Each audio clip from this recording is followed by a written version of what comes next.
Hi friends, நம்ம இன்றைக்கி கேரளா ஸ்டைலில் ஒரு பீஃப் கிரேவி ஒன்று செய்ய போகிறோம். வாங்க எப்படி செய்யுதுன்னு பார்த்துக்கலாம். வீடியோக்குள்ளே போக முன்னாடி நம்ம சேனலில் ஃபஸ்ட் டைம் பார்க்குறீங்கன்னா சப்ஸ்கிரைப் பண்ணிவிடுங்க. பக்கத்தில் இருக்க பெல் ஐக்கானையும் கிளிக் பண்ணிவிடுங்க. அப்போ தான் நான் போடக்கூடிய வீடியோஸ்லாம் உடனே நோட்டிஃபிகேஷன் வரும். வாங்க வீடியோக்குள்ளே போகலாம்.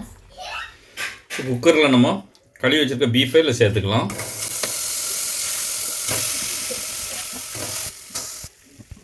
இது கூடவே கொஞ்சமாக மஞ்சத்தூள் சேர்த்துப்போம். இது 1/4 ஸ்பூனுக்கும் கம்மி தான். கொஞ்சமாக கரம் மசாலா சேர்த்துக்கலாம். 1/4 ஸ்பூனுக்கு கம்மி தான் இது. 1 ஸ்பூன் இஞ்சி பூண்டு பேஸ்ட்டு, கறிக்கு தேவையான உப்பு, கொஞ்சமாக கருவேப்பிலை. இந்த கறி வேகிறதுக்கு தேவையான அளவு தண்ணி சேர்த்துக்கலாம். இப்போ குக்கரை மூடி ஒரு 6 விசில் போட்டு எடுத்துக்கலாம். இப்போ 6 விசில் வந்துட்டு கறி நல்லா வெந்துட்டு, இப்போ அடுப்பில் சின்ன கடாய் ஒன்று வச்சுருக்கேன். இல்லை 1.5 ஸ்பூன் மல்லித்தூள் போட்டுக்கலாம், 1/2 ஸ்பூன் வத்தல் தூள், கரம் மசாலா 1/4 ஸ்பூன், 1/2 ஸ்பூன் பெருஞ்சீரகத்தூள். ஸ்டவ்வை லோ ஃப்ளேமில் வச்சு நல்லா வாசனை வர அளவுக்கு வறுத்துக்கலாம். இது மாதிரி மசாலாவை நல்லா லேசாக வறுத்துட்டு சேர்க்கும் போது நல்ல வாசனையாக இருக்கும். நல்ல வாசனை வந்துட்டு இப்போ எடுத்துருவோம். இதை இப்போ அடுப்பில் கடாய் வச்சுருக்கேன். அதில் கொஞ்சம் எண்ணெய் சேர்த்துக்கலாம். இப்போ எண்ணெய் சூடாகிட்டு 1/4 ஸ்பூன் சோம்பு வச்சுருக்கேன், அதை சேர்த்துக்கலாம். 2 ஏலக்காய், 2 கிராம்பு, சின்ன துண்டு பட்டை, ஒரு பிரியாணி இலை, லேசாக வதக்கி விட்டுப்போம்.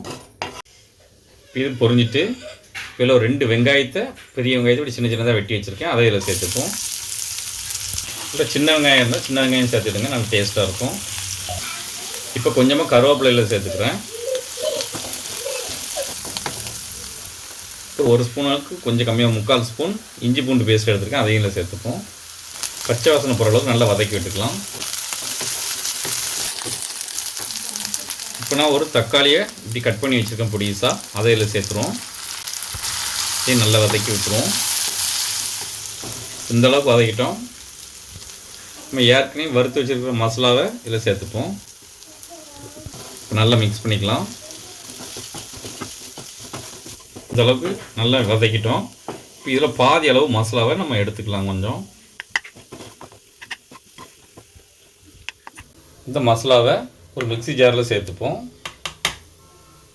நான் ஒரு 5 காஷ்மீர் மிளகாவை தண்ணியில் ஊற போட்டு வச்சுருக்கேன், இதில் பிச்சு சேர்த்து போட்டுக்கலாம். மொத்தத்தில் காரம் இருக்காது, நான் கலருக்காக சேர்க்கேன்.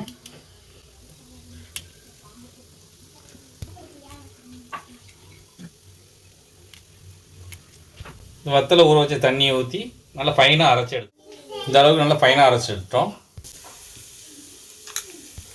இப்போ நம்ம அரைச்ச மசாலாவை இதில் சேர்த்துக்கலாம். நல்லா மிக்ஸ் பண்ணி விட்ருவோம். நம்ம இந்த மாதிரி மசாலாவை அரைச்சி போடும்போது கிரேவி நல்லா திக்காக நல்லா டேஸ்ட்டாக இருக்கும். இப்போ நம்ம குக்கரில் வேக வச்சு வச்சுருக்க கறியை இப்போ இதில் சேர்த்துருவோம். இப்போ நல்லா மிக்ஸ் பண்ணி விட்டுருவோம். நல்லா மிக்ஸ் பண்ணியாச்சு. நம்ம உப்பு காரம் மட்டும் செக் பண்ணிக்கலாம். உரப்பு கரெக்டாக இருக்குது, உப்பு மட்டும் கொஞ்சம் கம்மியாக இருக்குது. உப்பு மட்டும் கொஞ்சம் சேர்த்துப்போம். ஸ்டவ்வை லோ டு மீடியம் ஃப்ளேமில் வச்சு கொஞ்சம் கொதிக்க விட்டுப்போம். கொஞ்சம் வத்தி வரட்டு, கடையில் கொஞ்சம் கிளறி விட்டுக்கிடுங்க, அடி பிடிக்கும். இப்போ ரெடி ஆகிட்டு ஃபைனலாக கொஞ்சமாக மிளகு தூள் இதில் சேர்த்துப்போம். இப்போ நம்மளுடைய கேரளா ஸ்டைல் பீஃப் கறி ரெடி ஆகிட்டு. இது ரொம்பவே டேஸ்ட்டாக இருக்கும். இது சாதம், சப்பாத்தி, புரோட்டா, நான் எல்லாத்துக்குமே ரொம்ப டேஸ்ட்டாக இருக்கும். நீங்களும் ஒரு வீட்டில் ட்ரை பண்ணி பாருங்கள். எப்படி இருந்துச்சுன்னு கமெண்ட்டில் சொல்லுங்கள். இந்த வீடியோ பிடிச்சிருந்தால் லைக் பண்ணுங்கள், உங்கள் ஃப்ரெண்ட்ஸ் அண்ட் ஃபேமிலிக்கும் ஷேர் பண்ணுங்கள். இதே போல் நிறைய வீடியோஸ் பார்க்கணும் மறக்காம நம்ம சேனலுக்கு சப்ஸ்கிரைப் பண்ணிவிடுங்க. நம்ம சேனலில் பீஃப் ரெசிபி நிறைய போட்டிருக்கோம், அதோட லிங்க் டிஸ்கிரிப்ஷனில் கொடுக்க, மறக்காமல் செக் பண்ணி பாருங்கள்.